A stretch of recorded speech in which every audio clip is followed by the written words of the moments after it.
Hello everyone, welcome back to another video of trip to watch. আর আমি এখন রয়েছি শিয়ালদা স্টেশনে। এই আমার পেছনে দেখতে পাচ্ছেন পদাতিক এক্সপ্রেস। এখন সময় হচ্ছে 11টা, আর 11:20 পদাতিক এক্সপ্রেসের ডিপার্চার টাইম। কিছুক্ষণ আগেই আমরা এসে পৌঁছেছি শিয়ালদায়। দমদম ক্যান্টনমেন্ট থেকে লোকাল ট্রেন ধরে আমরা এসেছিলাম শিয়ালদায়, আর সেখান থেকে আমরা এখন 12 নম্বর প্ল্যাটফর্মে পৌঁছে গেছি। টোটাল 6 জন যাচ্ছি দার্জিলিং।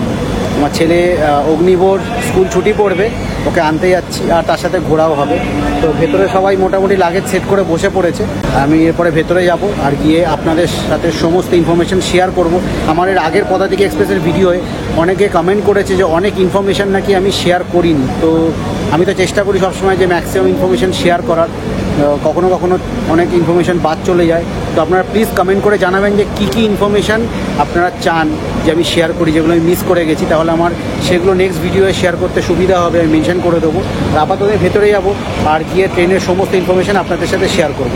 নর্থ বেঙ্গলের কোনো ট্রেনে যদি আপনারা ট্রাভেল করেন, স্পেশালি শিয়ালদা থেকে, তাহলে অবশ্যই কিন্তু জল আপনারা কিনে নেবেন, খাওয়ার জল।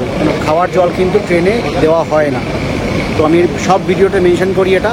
তো জল আমরা কিনে নিয়েছি অলরেডি, আর এবার ভেতরে যাব। বাট তার আগে যদি আপনারা আমার চ্যানেলে নতুন এসে থাকেন তাহলে চ্যানেলটা সাবস্ক্রাইব করবেন, আর যদি ভিডিওটা ভালো লাগে তাহলে ভিডিওটা লাইক করতে ভুলবেন না। তো যাই হোক, চলুন ভেতরে যাওয়া যাক। আর 15-20 মিনিট পরেই ট্রেন ছাড়বে, আর তারপরে আমি আপনাদের সাথে বাকি ডিটেলস শেয়ার করছি। শিয়ালদা স্টেশনের 12 নম্বর প্ল্যাটফর্মে পদাতিক এক্সপ্রেসের শুরুতেই থাকে 3টি আনরিজার্ভড অর্থাৎ জেনারেল কোচ, তারপর থাকে 6টি স্লিপার কোচ, তারপর 6টি থার্ড এসি কোচ, তারপর থাকে 3টি এসি 2 টায়ারের কোচ এবং একটি এসি ফার্স্ট ক্লাসের কোচ। আমাদের রিজার্ভেশন ছিল এসি 3 টায়ার সেকশনের B1 কোচে। B1 কোচে আমাদের 2টি সাইড লোয়ার বার্থ, একটি সাইড আপার বার্থ, একটি মিডল বার্থ এবং 2টি লোয়ার বার্থের রিজার্ভড সিট ছিল। আমাদের 6টি সিট কাছাকাছি থাকায় লাগেজ অনেক বেশি হওয়া সত্ত্বেও আমাদের কোনো অসুবিধা হয়নি। পদাতিক এক্সপ্রেসের এসি 3 টায়ার কোচ বেশ পরিষ্কার পরিচ্ছন্ন ছিল। এসি কোচে প্রত্যেক প্যাসেঞ্জারের জন্য 2টো করে বেডশিট, একটা করে পিলো, একটা ফেস টাওয়েল এবং একটা ব্ল্যাঙ্কেট দেওয়া হয়। প্রত্যেকটি এসি 3 টায়ার কোচে 72টি করে বার্থ থাকে এবং প্রত্যেকটি বেতে 2টি আপার বার্থ, 2টি মিডল বার্থ, 2টি লোয়ার বার্থ এবং একটি করে সাইড আপার এবং সাইড লোয়ার বার্থ থাকে। প্রত্যেকটি বেতে 2টি করে চার্জিং পয়েন্ট থাকে। এসি 3 টায়ারে 3টি এমার্জেন্সি হেল্পলাইন নাম্বার থাকে, যেখানে ফোন করে পরিষ্কার পরিচ্ছন্নতা, টয়লেটে জল না আসা, এসি টেম্পারেচার এবং বেডিং আইটেম সম্বন্ধে সহযোগিতা চাওয়া যেতে পারে। এছাড়াও প্রত্যেকটি বার্থের পাশে একটি করে বটল হোল্ডার থাকে। এসি 3 টায়ার কোচের প্রত্যেকটি দরজার ওপরে একটি করে ডিজিটাল ওয়াচ এবং একটি 3D ডিসপ্লেও থাকে। প্রত্যেকটি বেতে 2টি আপার বার্থের মাঝখানে এসি ভেন্টিলেশন সিস্টেম থাকে, তাই এসি জোরে চললে আপার বার্থের প্যাসেঞ্জারের সবচেয়ে বেশি ঠান্ডা লাগে। ঘড়ির কাঁটায় 11:20 বাজতেই 12377 পদাতিক এক্সপ্রেস শিয়ালদা স্টেশনের 12 নম্বর প্ল্যাটফর্ম থেকে রওনা দিল নিউ আলিপুরদুয়ারের উদ্দেশ্যে। শিয়ালদা থেকে নিউ জলপাইগুড়ির দূরত্ব প্রায় 570 কিলোমিটার। এই 570 কিলোমিটারের দূরত্ব পেরোতে পদাতিক এক্সপ্রেসের সময় লাগে প্রায় 10 ঘন্টা এবং এর মধ্যে মোট 7টি স্টেশনে পদাতিক এক্সপ্রেসের হল্ট থাকে।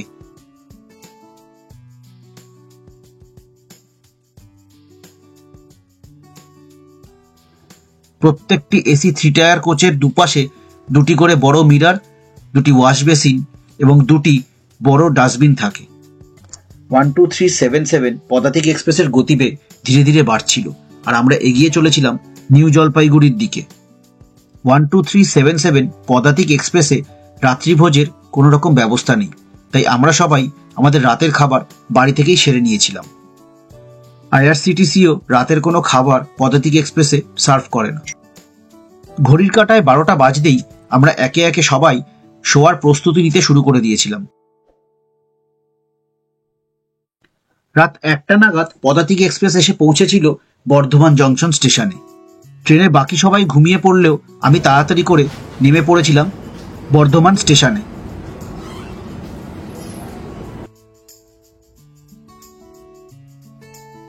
মাত্র 5 মিনিটের হল্ট, আর তারপরই পদাতিক এক্সপ্রেস আবার রওনা দিল বর্ধমান জংশন স্টেশন থেকে। পদাতিক এক্সপ্রেসের প্রত্যেক কোচে দুটি করে এমার্জেন্সি লাইট আছে, যা রাতে নাইট ল্যাম্পেরও কাজ করে।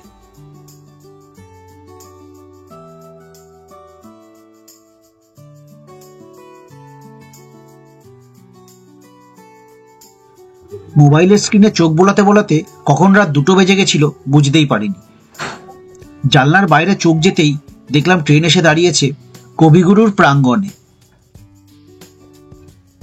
মিনিট 10 হল্ট, আর তারপর পদাতিক এক্সপ্রেস রওনা হলো বোলপুর জংশন থেকে। সময় তখন রাত 2:30। মোবাইলের স্ক্রিনে চোখ বোলাতে বোলাতে কখন যে পৌঁছে গেছিলাম ঘুমের দেশে বুঝতেই পারিনি। সকাল 7টা নাগাদ ঘুম ভাঙল। ট্রেনের গতিবেগ তখন বেশ ধীরে। বুঝতে পারলাম সামনেই কোনো স্টেশন আসছে, তবে ট্রেনের বেশিরভাগ প্যাসেঞ্জারই তখনও ঘুমাচ্ছে। সকাল 7:30 নাগাদ পদাতিক এক্সপ্রেস এসে পৌঁছেছিল ডালখোলা স্টেশনে। ডালখোলা স্টেশন থেকে ট্রেন ছাড়তেই আমি ফ্রেশ হতে পৌঁছে গেলাম ওয়াশরুমে। ওয়াশরুমে একটা বড় মিরর ছিল, সাথে একটা ওয়াশ বেসিন ছিল এবং হ্যান্ড ওয়াশ ছিল, একটা উইন্ডো ছিল, একটা পুশ ফ্লাশ সিস্টেম ছিল, একটা হোল্ডিং রড ছিল এবং কল ছিল, আর তার সাথে একটা মগ ছিল। ওয়াশরুম মোটামুটি পরিষ্কার থাকলেও পদাতিক এক্সপ্রেসে ইন্ডিয়ান টয়লেটের তুলনায় ওয়েস্টার্ন টয়লেট সংখ্যায় অনেক কম ছিল। সকাল 8:30 নাগাদ 12377 পদাতিক এক্সপ্রেস এসে পৌঁছেছিল কিষানগঞ্জ স্টেশনে। কিষানগঞ্জ স্টেশনে সকালে চায়ের সাথে বিভিন্ন রকম স্ন্যাক্স আইটেম পাওয়া যাচ্ছিল। তাছাড়াও ট্রেনে এগ কাটলেট এবং ভেজ কাটলেট বিক্রি হচ্ছিল। তো ট্রেন কিন্তু একদম টাইমে চলছে।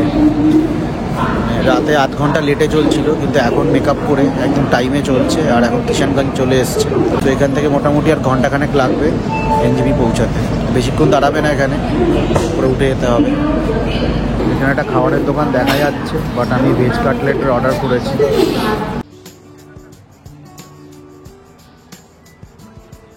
সকাল 8টা নাগাদ কিষানগঞ্জ স্টেশন থেকে রওনা হয়ে পদাতিক এক্সপ্রেস এগিয়ে চলল নিউ জলপাইগুড়ি স্টেশনের দিকে। ট্রেন আরো কিছুটা এগোতেই ট্রেনের জানলা থেকে আমরা দেখতে পেলাম কাঞ্চনজঙ্ঘা।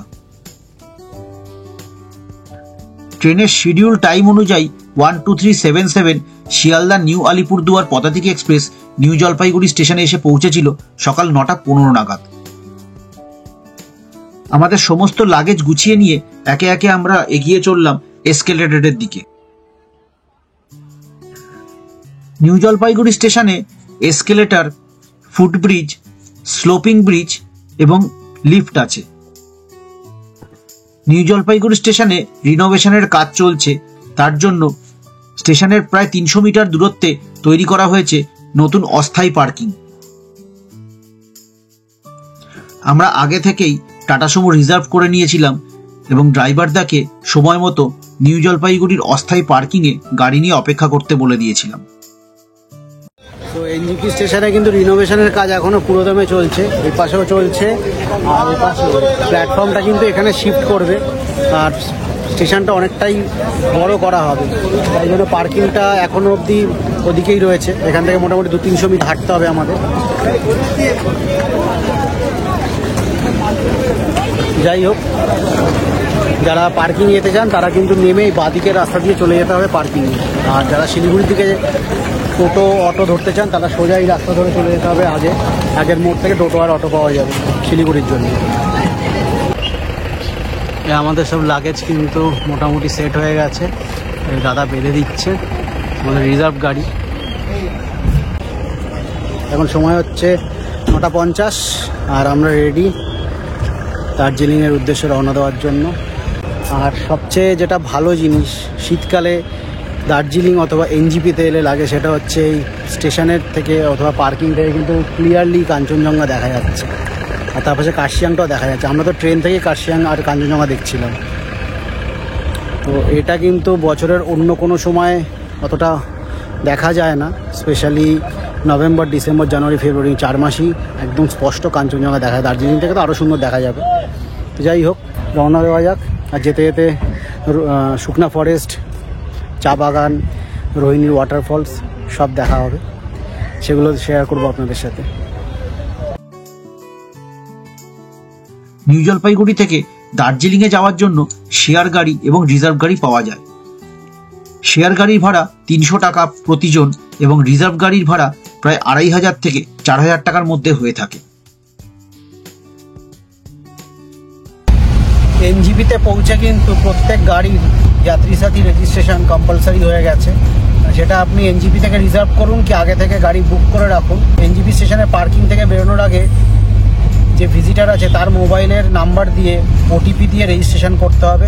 সেখানে গিয়ে রেজিস্ট্রেশন করে যাত্রী সাথী কাউন্টার করেছে, রেজিস্ট্রেশন করার পরে যে গাড়ির ড্রাইভার আছেন ওনার মোবাইলেও একটা ওটিপি যাবে, সেই নাম্বারটাও রেজিস্ট্রেশনের সাথে অ্যাটাচ করতে হবে, তারপরেই কিন্তু পারমিট পাওয়া যাবে এনজিপি পার্কিং থেকে বেরোনোর। তো এটা একটা লেন্দি প্রসেস, মোটামুটি 10-15 মিনিট টাইম লাগবে, আর যদি লাইন বেশি থাকে তাহলে আরও বেশি লাগতে পারে। তো সেই হিসাবে আপনারা হাতে সময় নিয়ে যাত্রী সাথী রেজিস্ট্রেশনটা কিন্তু আগে করে নেবেন। নিউ জলপাইগুড়ি থেকে দার্জিলিংয়ের দূরত্ব প্রায় 82 কিলোমিটার।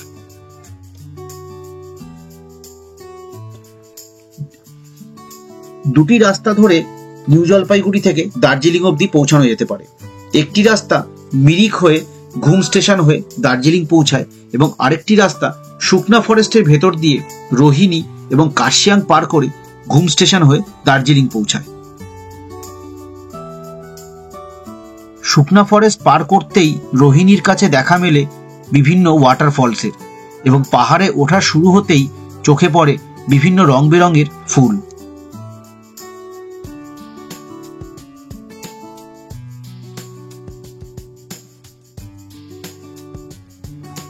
কার্শিয়াং পৌঁছানোর আগে আমরা এসে দাঁড়িয়েছিলাম রোহিণী ওয়াটারফলসের সামনে।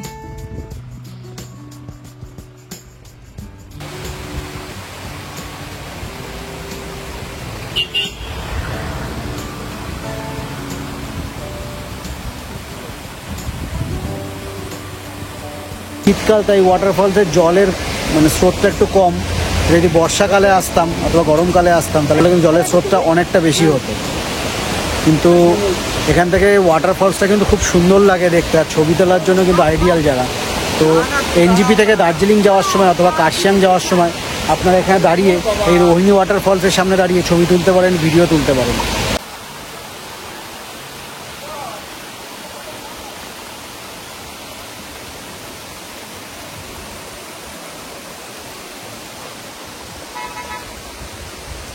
আমরা এখানে রোহিণী ওয়াটারফলস পার করে এসে দাঁড়িয়েছি একটা রেস্টুরেন্টে। বাইরের ভিউটা ওটা কিন্তু খুব সুন্দর এখান থেকে। তো এখানে মোটামুটি সবাই পাওয়া যায়, আর এটা হচ্ছে মেনু, আপনাদের দেখিয়ে দিচ্ছি।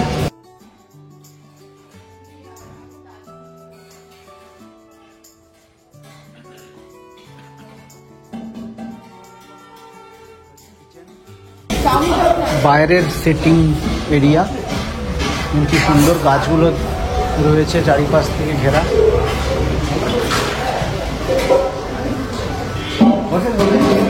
বাইরের সিটিং এরিয়াটা কিন্তু বেশি বড়।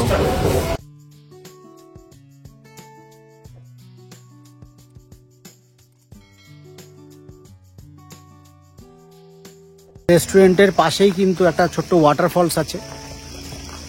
এখানে একটা ওয়াটারফলস ছিল, কিন্তু এখন শীতকাল বলে জলটা শুকিয়ে গেছে। বর্ষাকালে এখানেই কিন্তু খুব স্রোতের সাথে জল দেখা যায়। তো ভালোই বড় ওয়াটারফলস আছে, এটা শুকিয়ে গেছে। আমি আর শ্যামল কাউকে একটু হাঁটতে হাঁটতে যাচ্ছি আগে, যে এটা ছাড়া যদি আরও কোনো ওয়াটারফলস থাকে।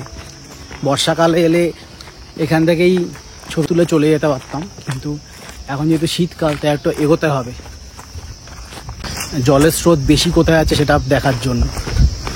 সামনে আরেকটা ওয়াটারফলস পেয়েছি, কিন্তু এটাও এখন শুকনো, জল নেই। এখানে একটা ওয়াটারফলস ছিল। এখানে দেখুন কি সুন্দর করে গাছগুলো লাগানো রয়েছে, আর এখানে সব অর্গানিক ফার্মিং হচ্ছে পাহাড়ের গায়ে একদম। মানে এটা একদমই পাহাড়ের পেছন দিকে, এখানে লোকজন নেই বললেই চলে। সবাই তো মেন রোড দিয়ে রেস্টুরেন্টে দাঁড়ায়, হোল্ড করে, সেখান থেকে উপরে চলে যায়। আর এখানে কয়েকটা হোমস্টে আছে, দেখুন অদ্ভুত সুন্দর করে সাজানো রয়েছে হোমস্টের সামনের জায়গাগুলো। পাহাড়ের এক একটা লেয়ারে এক এক রকমের সবজি চাষ করছে, আর এখানে ফুলের তো কোনো কথাই নেই। অটোমেটিক্যালি এই গাছগুলো এখানে তৈরি হয়। দেখুন পাহাড়ের ভেতর থেকে খাঁজে খাঁজে এরকম গাছ বেরিয়ে এত সুন্দর ফুল হয়ে রয়েছে। আর এই টাইমটা হচ্ছে ফুলের আইডিয়াল টাইম, মানে সেপ্টেম্বর মাস থেকে একদম ফেব্রুয়ারি মাস অবধি পুরো ফুলে ভরে থাকে।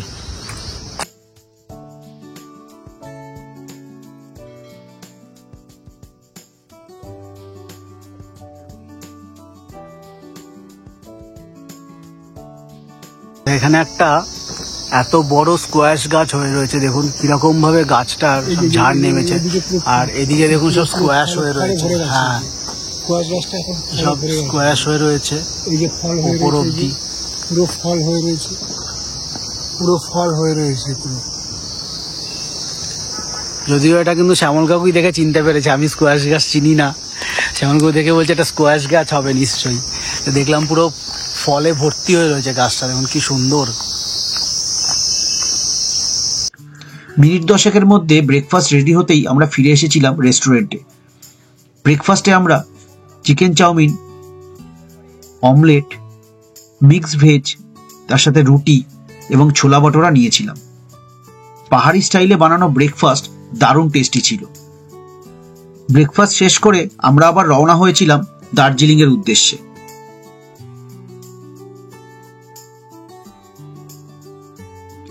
পাহাড়ের গায়ে লেগে থাকা সারি সারি চা বাগান দেখতে দেখতে আমরা এসে পৌঁছেছিলাম কার্শিয়াংয়ে।